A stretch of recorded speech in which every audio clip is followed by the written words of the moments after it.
welcome to the 69th episode of NiinaN Knitting. My name is Niina and I live in Jyväskylä in central Finland with my husband, our 2 kids and a dog. Today is Wednesday, the 7th of April, and welcome to my YouTube channel and to my podcast where I talk about my knitting and also crochet today, and a little bit of reading, because knitting and reading go together, even though I don't do them simultaneously, not always. At the moment I don't have any projects that I could do while reading, but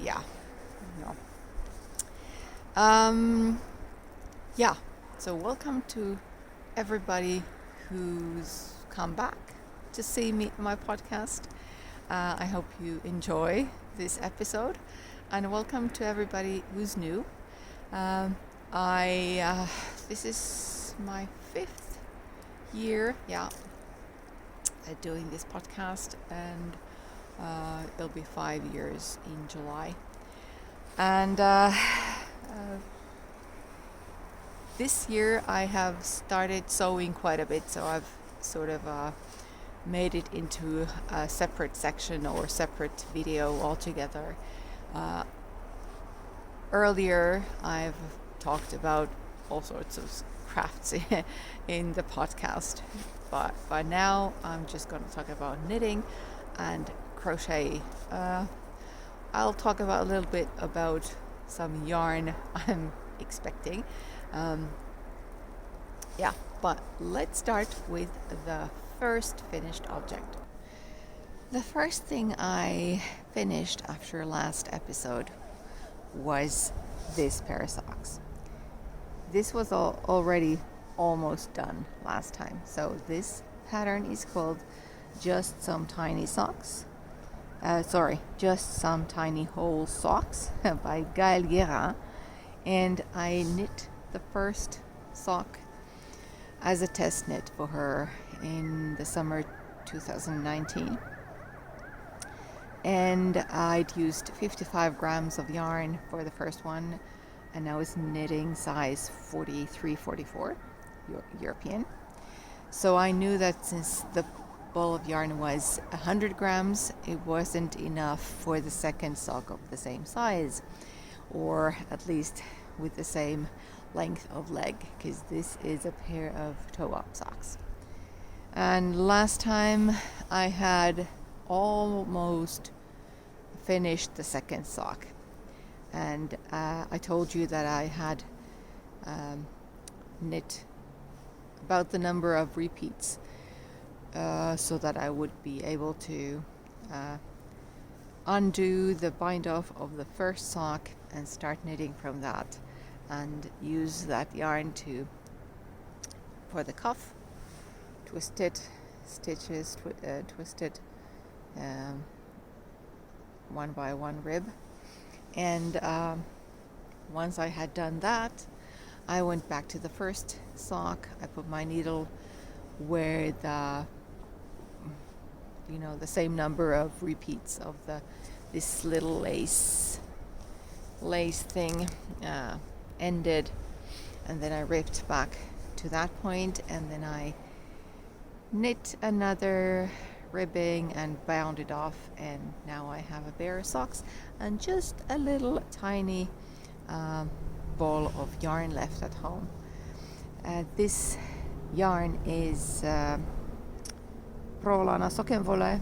It's 75% wool, 25% polyamide or nylon something, and I knit the pair with my 2.25 Knit Pro Zings DPNs, and toe up.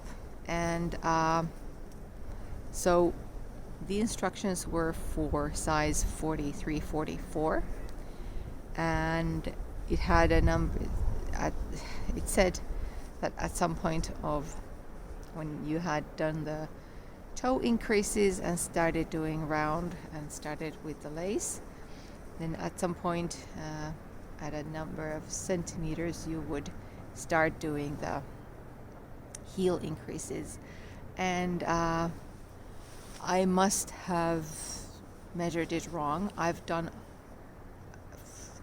only a few pairs of socks toe up, so I'm not really good at measuring or knowing where to start the toe of the heel. So these actually fit my husband, and he wears a size 47 shoe, so that's quite a bit bigger than 43, 44. But I don't think it's because of the instructions or that the pattern was wrong or anything. It's just me and my lack of experience in toe up socks and knowing where to start the heel. But yeah, they are done. Finally. So I have one less whip or UFO, because this was a UFO before I picked it back up. And yeah, I'm really happy that I finished them, and maybe my husband will wear them. He's more of the black is beautiful only black socks kind of person, but we'll see if he'll wear them or not. Now, this pair of socks is the pattern called Never Insult a Hippogriff. And the lighting is getting kind of crazy, but the yarn I used here is Frau Odersocke Sockenwolle, 75% wool, 25% polyamide, and the colorway is Pink Beauty, I think. I'll correct myself on the screen if I need to. But this pattern is by Heidi Nick, and as you know, perhaps, if you've seen my podcast before, I like Heidi Nick's patterns, and this is not the first and not the last one of hers that I have knit. I'm not sure if you can see it. So there are some beads in the pattern. I used some see-through green glass beads that I'd gotten a few years ago. And then you have all the have some cables and twisted stitches, and I know that the funky yarn kind of you can't see it very well with this yarn, but yeah, it was still, I liked knitting them. I used my 2.5 millimeter higher sharps when I was knitting these. Knit them 2 at a time on magic loop like I tend to do. But my higher sharps are only 80 centimeters long, and doing 2 at a time magic loop with only an 80 centimeter cord was not fun. I have to admit. But yeah, I powered through.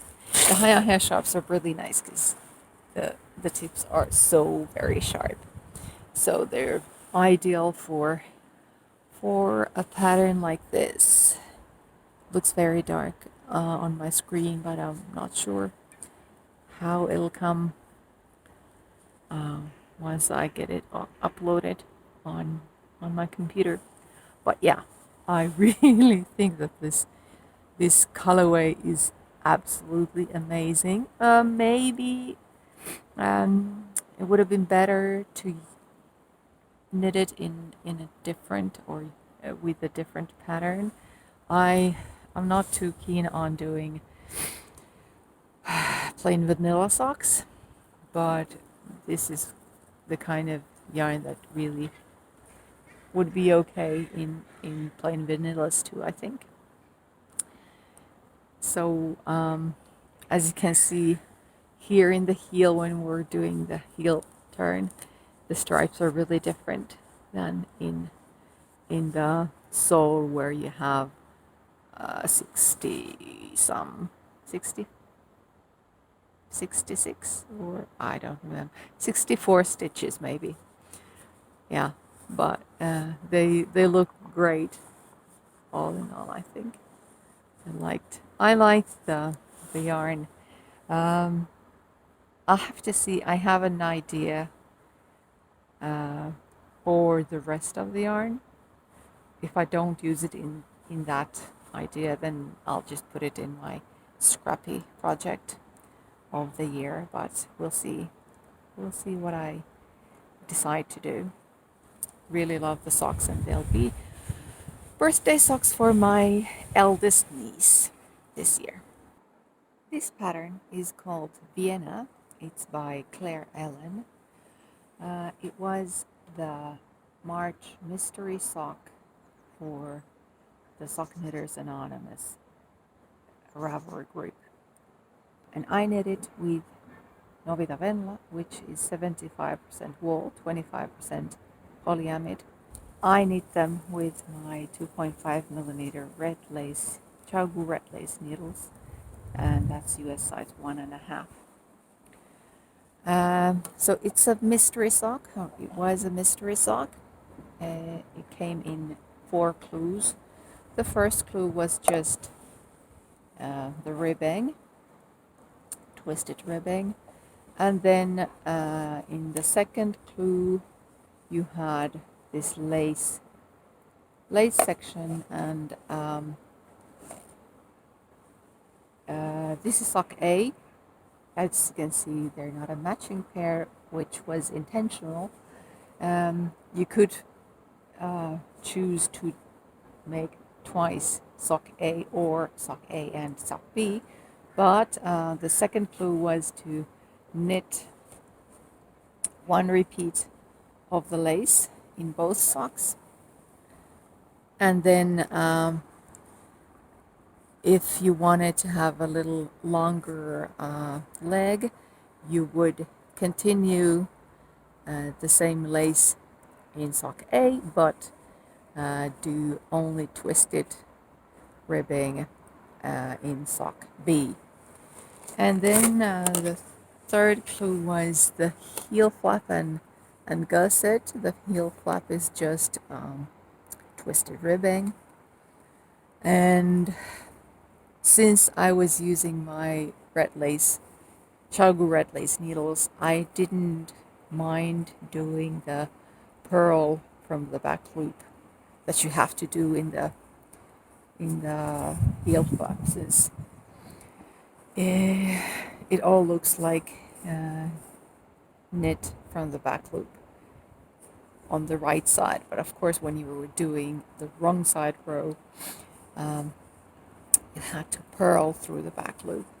But that was no problem with the Chaugu needles, because they're very, very pointy, and that's one of the reasons why I like them so much. And then you did the gusset, picked up the stitches you turned the heel, picked up the stitches from the heel flap, and then did the gusset decreases while doing or continuing the lace pattern in sock A and continuing with the ribbing in sock B. And once you had finished the gusset decreases, you could choose whether you wanted to continue with the ribbing in sock B, or if you wanted to start doing the lace again. So I decided to do that because I was already getting really, really bored with the twisted ribbing. And besides, the socks were too different. I was knitting these 2 at a time on Magic Loop, and I felt that it looked like I had done one with all the lace, and then I'd started doing sock B up until the first repeat of the lace and then just gotten bored with doing the lace and done, the rest of it in twisted ribbing, and that's why I sort of preferred to do one lace repeat, and I actually kind of like the way it looks in here.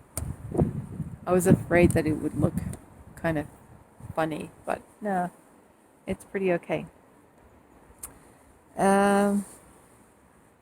These socks will be going to a swap partner. There is a Facebook group called Knitting Socks in Finland, and they have a sock swap, and I'm due to send a pair of socks to somebody, and then I will get a pair of socks from somebody else. So these will be going in the mail very soon. Let's continue with something that was almost done last time, but on which I ended up doing more work than I thought I would. But now they are ready. Another pair of water lily leg warmers by Andy Clark, and the yarn I used here is Drops Air. I have the tag in here.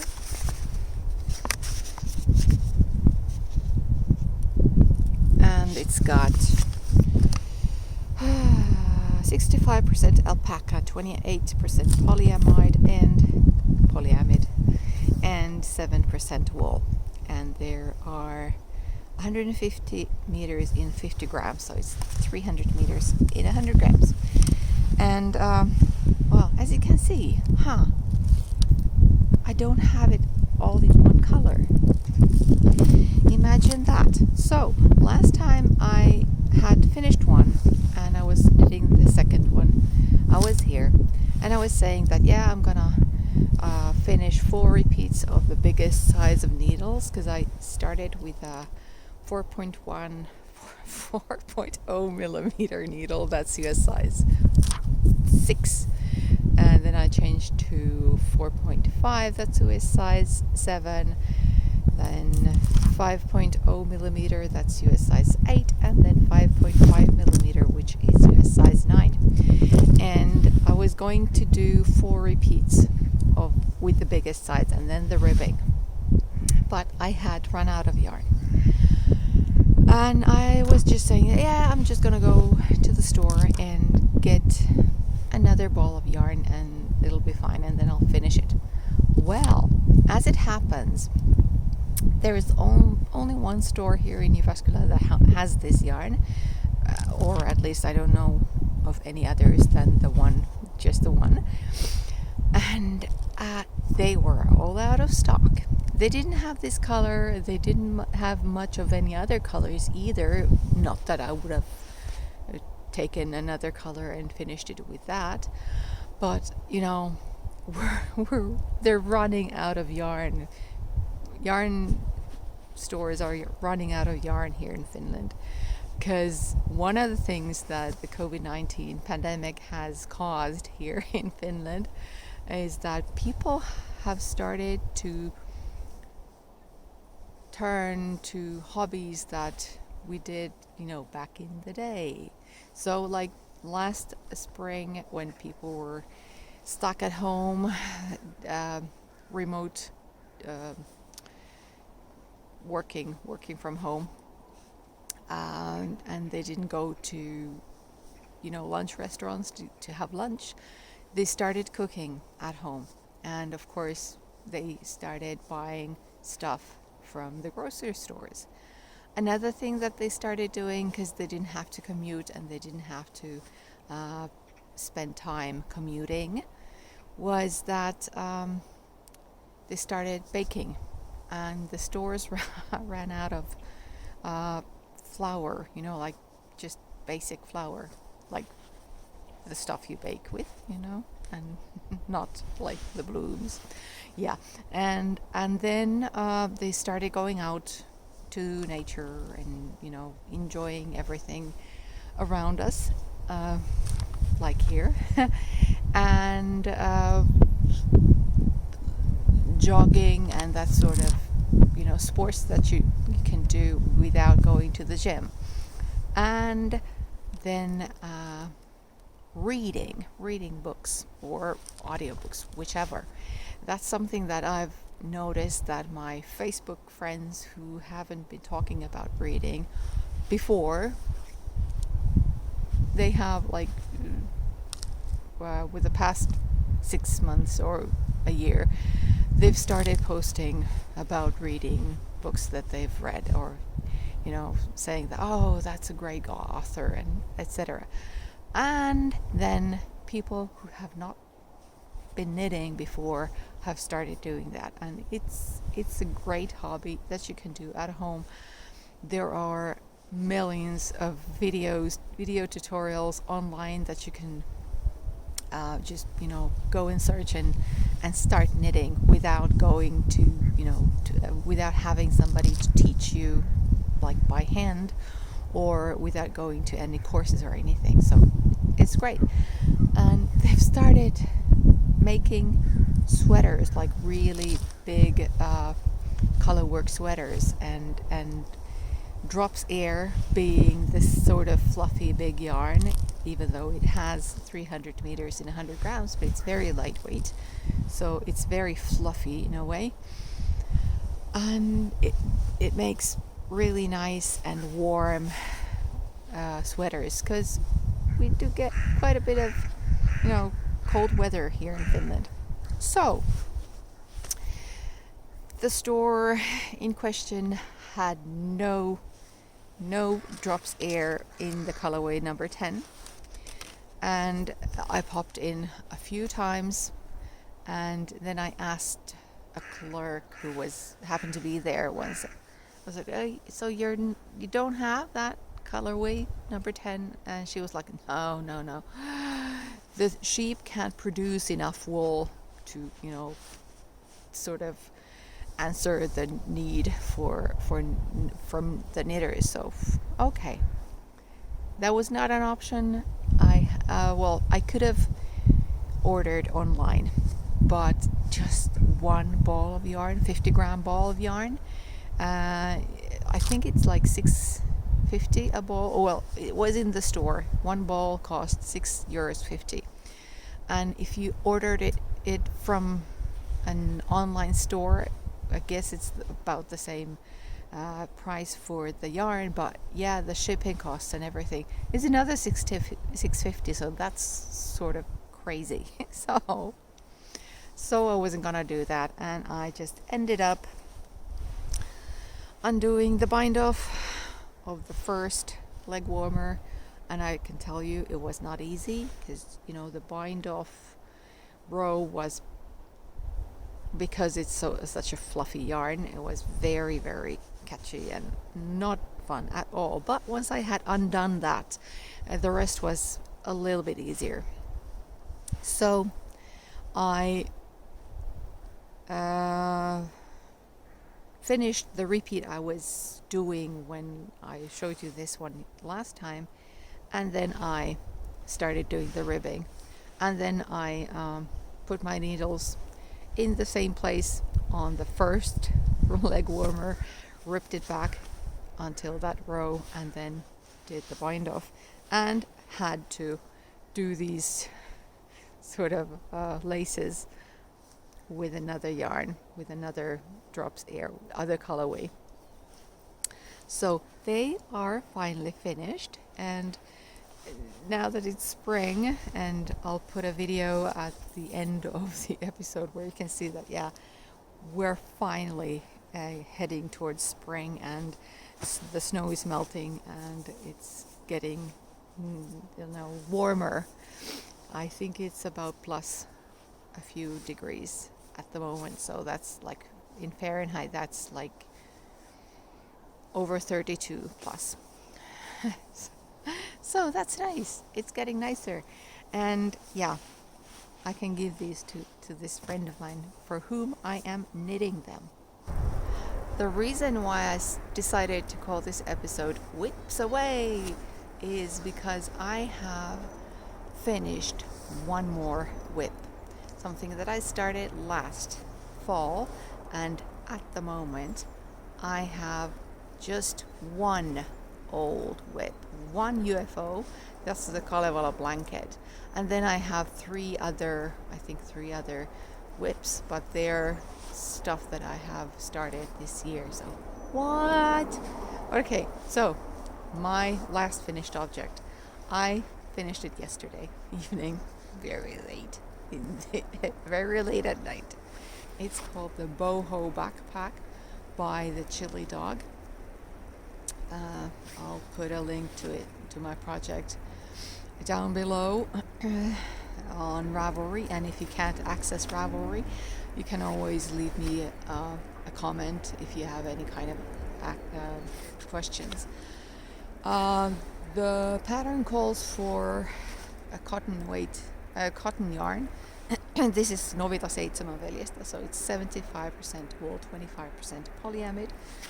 So it behaves differently, and I think my gauge is different from what they intended. This is quite a sturdy backpack, but I think I like it this way. Initially, I used just one thread of or one strand of 7 veljestä, and I think a 3.5 millimeter hook. But when I started to do the bottom, I didn't like it. I felt it wasn't great. So I ripped it back and I restarted the backpack a few weeks ago, I think. And I decided to hold the yarn double and use a bigger hook, and I think I used 5.0 millimeter. I'll put it on the screen if it was something else. And I just used some leftovers that I have, and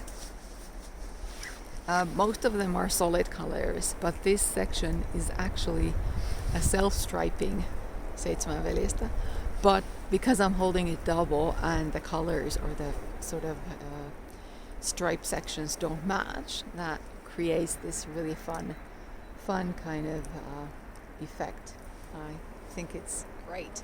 And here I started to use this yellow double in this section, but I felt it popped out a little bit too much, so I decided to hold it with this sort of purple color, and after a while I just stopped the yellow and continued with just the purple, and I think it looks kind of nice. These are just odd bits of different yarns, and then I use the yellow for the cord or whatever to close it with.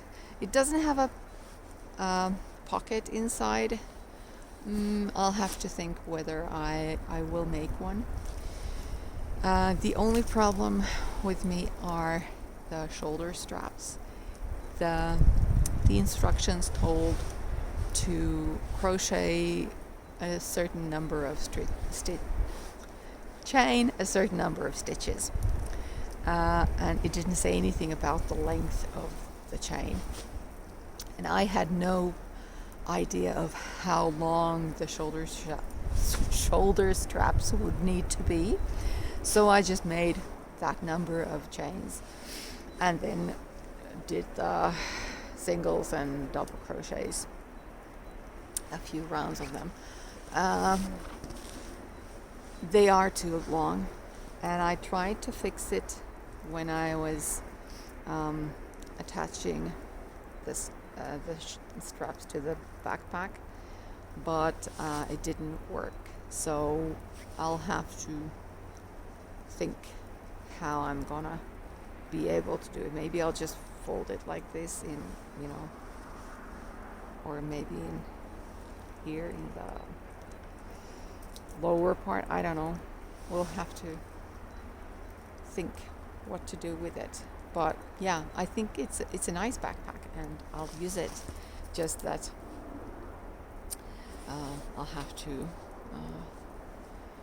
figure something out with the shoulder straps, and I use quite a bit of different scraps, so I'm really happy about that too. Now there is a cast on that I just started yesterday actually, and I'm using this magnificent yarn. Oh, look at this. Now this is one of the skeins from an order I made last fall. So this is Frau Odersocke. This yarn I ordered 5 different colorways, and this is, you know, a normal sock yarn, 75% wool, 25% polyamide, and they're 420 meters in 100 grams. And the colorway is called English Rosen. That's English rose in German. And oh my goodness, it is such a beautiful colorway. And this time of the year, I'm loving it. So I'm knitting, since I finished a pair for one of my nieces, I've started a pair of socks for another niece. Her birthday is coming in June, so I'm not in a hurry to finish these, but you know, I just wanted to start another one, and oh my, they look really nice. So I'm just at the beginning. This pattern's called Catching Rays Socks by Judy Sumner, and Judy Sumner is a featured designer in Sock Knitters Anonymous Rabber group, and this is my April sock down challenge, sock whatever. So April socks for sock down for Sock Knitters Anonymous, and I really think that the way this yarn knits up is amazing. It's so bright and cheery. And so I'm knitting these with my 2.5 millimeter Chaugu red lace needles. That's US size 1.5, and I'm doing them 2 at a time, as you can see, on magic loop, and doing what I always do when I'm doing 2 at a time. So I have my yarn cake, and I'm knitting one from the outside of the yarn and the other one from the inside. And yes, it does get tangled up, but whenever I sort of turn my work, well, more or less whenever I do that, I check whether I've got a lot of crosses from the yarn, so I untwist them every now and then, and I don't find it's a problem in any way. I think it's pretty okay. And the reason why I do this is that, of course, since I'm going to get some leftovers, some scraps, I want them to be in one piece and not in several. So that's nice. But yeah, I'll be showing these to you next time. Now let's talk a little bit about reading, shall we? My Instagram for reading is NiinaN Reading. You can find that on the screen. And I thought I'd talk about one project, even though I've read other stuff after the last episode as well. But this is by far the biggest thing I've sort of taken on. It's this book. It's by an Icelandic author, Ragnar Jónasson, and the book is called Snöblind in Swedish. The first time I heard about this author was in a podcast by Magdalena, who is Triple L de Mag online, and she is a really big fan. She's read all of the books in this series, I think. the ones that have been published in France in French.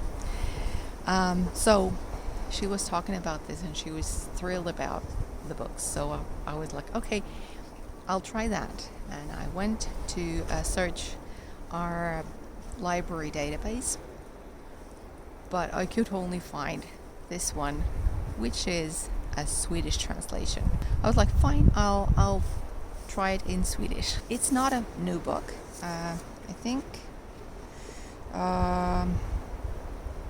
this has been published in 2021, but the original book has been published in 2010. So 2010. So it's not a new book, just that it has just recently been translated. And it's in Swedish. It's been almost 30 years since I studied Swedish. I'll talk about all that a little later. But about this book. So the main character, main protagonist, is called Ari Tor. He's a really wet behind the ears cop. He just passes his graduation exams or something in this book. He lives and studies in Reykjavik, which is the capital of Iceland, and he's just moved in with his girlfriend. She's studying nursing or to become a doctor, one or the other. And Ari is trying to find work as police officer, and then he gets a phone call saying that, yeah, you could come and work here in Siglufjordur, which is a really small town up in the north, in the middle of nowhere. And he has to decide on the spot during the phone call. So he says, okay, I'll do it. And then, of course, afterwards tells his girlfriend, and she's not thrilled. Anyway, he in mid-November, he travels north, he moves north to I'll just check, Siglufjordur or something, which, like I said, is a small town. It's really like dark winter up there in November, of course. There's loads and loads of snow, and it's a town between the ocean and some rocks, mountains, and Ari feels kind of claustrophobic in there between the two sort of big things, and the snow, all the snow. So anyway, so he starts work there. He's an outsider in a small society, so you can probably guess what kind of situations he encounters. But you know, it's going pretty okay. And then there's a death in the town, and at first it's seen as an accident, but you know, they start to investigate a little bit, and then there is another near death. A woman is found in the snow. She's been stabbed, and or she's covered in blood and all that, and they're not sure if she's gonna live or die. And then, of course, because of these two events happen so close to one another, it sort of raises some questions as to the first accident, if it was an accident. Yeah, so that's sort of the plot, and yes, you do get some sort of a result at the end of the book. I liked it, and like I said, it's in Swedish, and I haven't studied Swedish for almost 30 years. I used to study, well, in Finland. Finland is a bilingual country. Swedish is the other official language. The Finnish and Swedish are both official in Finland, and we are obliged to study Swedish at school, and I did so for 6 years. Yeah, 6. And then one course at the university. I haven't really used it much after. I live in a very Finnish-speaking area. I don't really see Swedish-speaking Finns, or if I do, they speak Finnish. So I haven't been able to use my Swedish skills so far. Not a lot.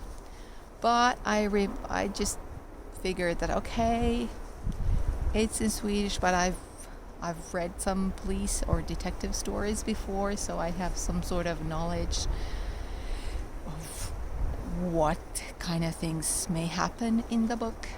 And then of course, Iceland is a Nordic country. Nature, well, it's different from Finland, but there are similarities. And of course, we've studied Iceland at the geography at school, so I do know stuff about Iceland, even though I've never visited the country.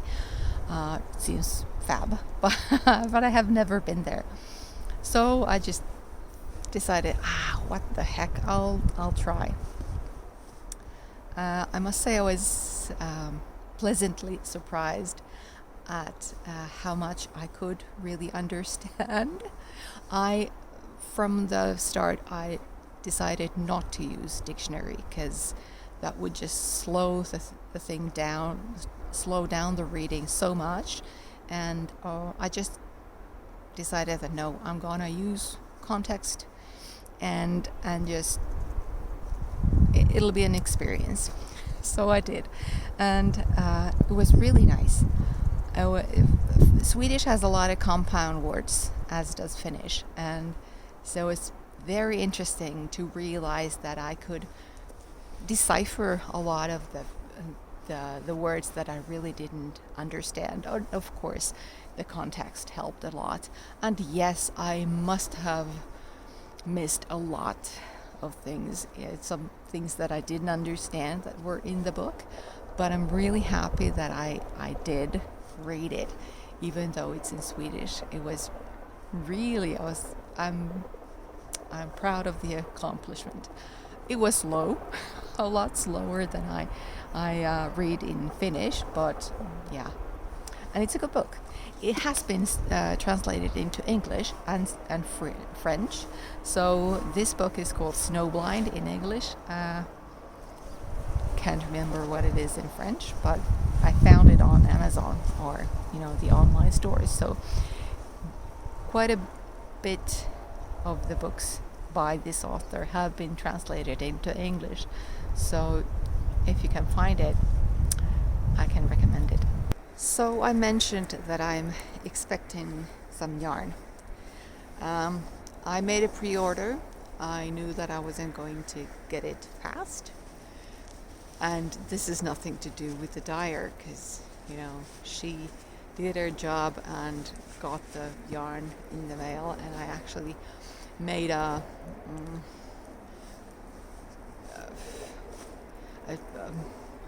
asked her to dye me a skein of yarn with different credentials. So she did one just for me. And I have an app for Finnish Post that says that the package arrived in Finland on the 26th of March. So that was a week ago, on Friday a week ago. This is Wednesday, so almost 2 weeks ago. Although, yeah, it was Easter, so that's kind of different. And it took 15 days for the package to arrive from the UK to Finland. I think that's because of Brexit. The other problem also is because of Brexit, but that happened, was it like a couple of months ago? And now all of a sudden the Finnish Post has realized that, oh my goodness, we need a new system for packages coming from outside of the EU, being UK and all the other countries outside of EU. So we'll gotta figure something out, and that's what they've been trying to do, I guess. There was a bloke on TV news last Thursday who said like, yeah, we're taking care of it. We have more personnel to go through the packages, and it'll take 1 to 2 days to sort of ease the blockage that we have in the delivery center, or no, not delivery, sorting center. Well, that was on Thursday last week, and like I said, it's Wednesday now. I'm getting a little irritated, and like I said, it's nothing to do with the dyer. She did her job beautifully. She's been very friendly, and I'm very happy with her work, but I am getting pretty tired of the post. I didn't expect to receive it in 2 days or something. I knew it would take time. I never ever order anything that I expect to get very fast. I know it takes time, and if I need something right about now, I use the stores that are bricks and stones in here. But I think this is going a little overboard with the Finnish Post. I actually called the client service yesterday, but they couldn't do anything. Well, it's probably they are taking care of it. The thing is that they're trying to get this new system going. Obviously not succeeding. But yeah, it's nothing. I mean, it's fine. It's not like I need the yarn right now, but I know it's in Finland. I know it's in Helsinki, and that's like 3 hours, 3.5, 4 hours drive from here. And I'll have to pay some customs, and that's fine too. It's okay. I just want to have my yarn in here. Right, I think that's all for now. I hope you enjoyed what you saw. I'm going to add a little video clip of my dog the other day. Now it's snowing a little bit. This is Finnish spring, I guess. But the other day it was pretty sunny, and I was walking the dog, and it looked pretty nice. So I took some video where you'll see just a little glimpse of him as well. So leave me a comment, give me a thumbs up, subscribe if you haven't. I know there aren't that many subscribers, and I've been doing this almost 5 years, but that's okay, because it's more for me, because the reason why I started the podcast was because of the community, and not because that's the reason. I wanted to have people to whom I could talk about my projects and what I was doing, and all that kind of stuff, because I don't really know that kind of people here in Jyväskylä, or I know them, but we're not, I don't get to see those kind of people. So it's fun to sort of go through your projects and talk about them, and what you're doing, and why you did it, and the yarns used and all that.